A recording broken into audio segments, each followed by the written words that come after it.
అందుకని వాళ్ళు బలంగా నిలబడరు. పోనీ వైఎస్ఆర్సీపీ నిజంగా కోడికత్తి పార్టీ నిజంగా బలంగా ఉంది అనుకుంటే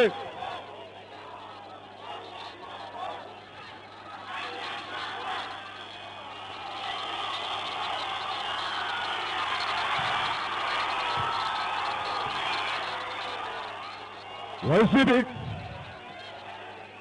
మాట్లాడితే మనం టీడీపీ పార్ట్నర్ అంటూ ఉంటారు. నా పార్ట్నర్ సిపిఎం, నా పార్ట్నర్ సిపిఐ, నా పార్ట్నర్ బిఎస్పీ. ఎన్నిసార్లు ప్రూవ్ చేయాలా మీకు? పేపర్ ఉంది కదా, టీవీలు ఉన్నాయి కదా, వేల కోట్లు ఉన్నాయి కదా, మీ ఇష్టాన్ని కొట్టి మాట్లాడుతూ ఉంటే మేము ఊరుకుంటామా? మేము సరే, మేము అది కూడా మాట్లాడట్లేం. తెలంగాణలో మీకు కేసీఆర్కి సంబంధాలు ఉన్నాయా లేదా? సంబంధాలే లేకపోతే, మీకు సంబంధాలే లేకపోతే తెలంగాణలో మీకు పార్లమెంట్ ఎన్నికలు జరుగుతూ ఉంటే వైఎస్ఆర్సీపీ రిజిస్టర్డ్ పార్టీ అని ఎందుకు పోటీ చేయట్లేదు? మీరు తెలంగాణలో 5 సంవత్సరాల క్రితం పార్టీ జనసేన పార్టీ, మేము పోటీ చేస్తున్నామే తెలంగాణలో దమ్ముగా ధైర్యంగా, మీరు ఎందుకు పోటీ చేయలేకపోతున్నారు?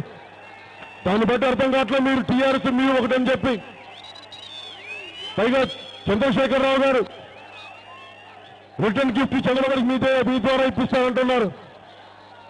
మరి చంద్రశేఖరరావు గారిని అడుగుతా ఉన్నాం, తెలంగాణ ముఖ్యమంత్రి చంద్రశేఖరరావు గారిని, ఆంధ్రప్రదేశ్ రాజకీయానికి ఏంటండి సంబంధం? మీకేంటండి సంబంధం?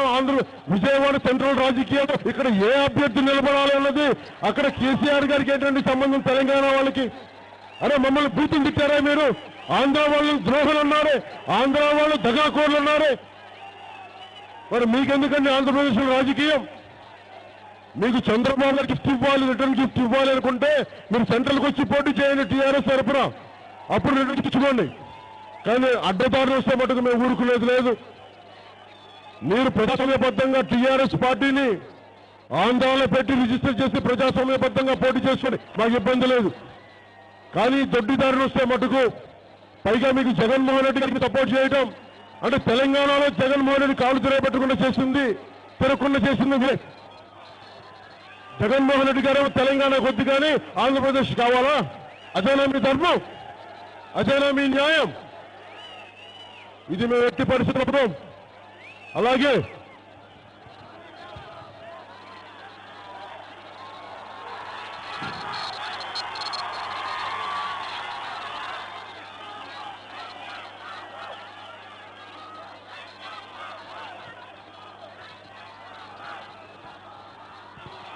బోండా ఉమా గారికి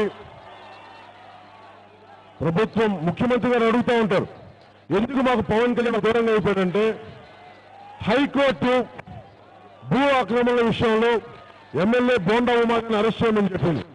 ఎందుకని అరెస్ట్ చేయలేకపోయారు మీరు? వైజాగ్ భూ కుంభకోణాల కోసం సిట్ చేసిన రిపోర్ట్ మీరు విడుదల చేయలేదు, తెలియకన్ని చేశారు. నేరస్తులను అరెస్ట్ చేయించండి. తెలుగుదేశం పార్టీ వస్తే లా అండ్ ఆర్డర్ బాగుంటుంది అనుకుంటే మీరు నేరస్తులు కొమ్ము కాస్తే మేము ఎందుకని మీ పక్కన ఉండాలి? అది దయచేసి ముఖ్యమంత్రి చంద్రబాబు గారు అర్థం చేసుకోండి. మీకు కేసీఆర్ గారి గొడవలు ఉంటే మీరు విడివిడిగా తెలుసుకోండి. మీ ఇద్దరి గొడవలని తెలంగాణ ఆంధ్రప్రదేశ్ రాష్ట్ర ప్రజల గొడవలుగా మార్చండి. దయచేసి మా విన్నపం మీకు.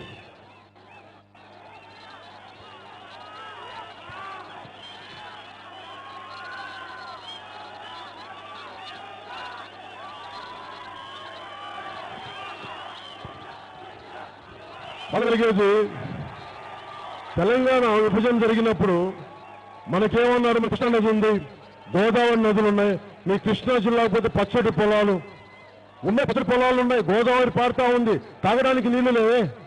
గోదావరికి వెళ్తే నీళ్లు పట్టడం తాగడానికి పనికిరాని నీళ్లు. మన విజయవాడ సెంట్రల్కి కూడా నీళ్లు లేవు తాగడానికి కూడా ఇబ్బంది పడతా ఉన్నాం. జనసేన ప్రభుత్వం వచ్చిన 6 నెలల్లోపు ఇంటింటికి నేను నీళ్లు పెడతాను. సంవత్సరం లోపు కృష్ణానది నుంచి మొత్తం పట్టణ ద్వారా మనకి మొత్తం మన పట్టణ విజయవాడ నగరానికి నీటి ఇబ్బంది లేకుండా చేసి పెడతాను. ఎందుకంటున్నానంటే, చిన్నప్పుడు ఎప్పుడన్నా మా పెదనాన్న మాచవరంలో ఉండేవాడు, ఆయన police constable, head constable Krishnamurthy గారు అని చెప్పి. వస్తున్న నీళ్ళకి ఇబ్బంది పడడం చూసామండి. ఆ రోజు నుంచి జనం పెరిగింది, ఇంకా మన నీళ్ళకి ఇబ్బంది పెడతా ఉన్నాం. అందుకని ఆంధ్రప్రదేశ్ కొత్త రాష్ట్రం అభివృద్ధి బలంగా ఉండాలి, విశ్వనగరంగా ఉండాలంటే కనీసం ఇవ్వాల్సింది నీళ్లు, కొంత ట్రాఫిక్ కి కొంచెం వీలుగా వెళ్లే రోడ్లు, ఇలాంటి పరిస్థితులు ఉండాలి. అవన్నీ మీకు సంవత్సరంలోపు తెచ్చిపెట్టాను. విజయవాడలో ఆంధ్రప్రదేశ్ లో గూండాయిజం లేకుండా ఉండాలంటే యువత బయటికి రావాలి. యువత బయటికి రావాలంటే మీరు వచ్చి రోడ్ల మీద గొడవలు పెట్టుకోవాలి కాదు. గూండాలు బలమైన యువతని స్పెషల్ పోలీస్ కమాండర్స్ గా 10,000 జాబులు క్రియేట్ చేస్తాం, 25,000 ఉద్యోగాలు క్రియేట్ చేస్తాం యువత కోసం. స్పెషల్ పోలీస్ కమాండర్స్ 25,000 మందిని 10వ తరగతి చదివి ఉంటే చాలు, 6 నెలలు ట్రైనింగ్ ఇప్పించి మిమ్మల్ని స్పెషల్ పోలీస్ కమాండర్స్ గా పెట్టి ఎవడు గుండాగిరి చేస్తాడో, ఎవడు గుండాయిజం చేస్తాడో, ఎవడు ఫ్యాక్షనిజం చేస్తాడో నేను చూపిస్తాను. విజయవాడ, బెజవాడ, అమరావతి, ఆంధ్రప్రదేశ్ మొత్తం గూండాకి కళ్ళెత్తి చూడాలంటే భయపడాలి. అలాంటి బలమైన ప్రదేశం చేసి పెట్టాలి మీకు.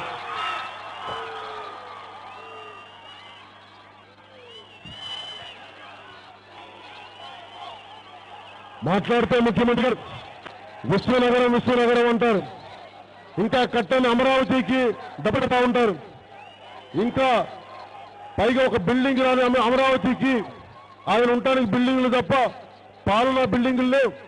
ఇంకా వస్తా ఉన్నాయి, 5 సంవత్సరాలు అయిపోయింది. అవి కూడా పర్మనెంట్ బిల్డింగ్లు కాదు, టెంపరీ బిల్డింగ్స్ అంటారు. ఇలాంటి పరిస్థితులు ఎందుకు? నేనే కనుక ముఖ్యమంత్రి అయ్యి ఉంటే ఇన్ని 1,00,000 ఎకరాలతో క్యాపిటల్ కట్టాల్సిన అవసరం వెంటనే రాదు. 5,000 ఎకరాలతో అంచెలంచెలుగా ప్రారంభించి అవసరం మేరకు భూములను తీసుకొని అవసరం మేరకు సిటీని పెంచుకుంటూ వెళ్ళాలి. కానీ ఒకేసారి భూములు లాగేసుకొని ఒకేసారి దాని మీద పెట్టుబడులు పెట్టేసి ఒకేసారి దాని మీద అప్పులు తెచ్చేసి మనందరినీ రోడ్లను పాలు చేసి అప్పులు మన మీద నెట్టి మన కష్టాలను వాళ్ళకి దోచిపెట్టి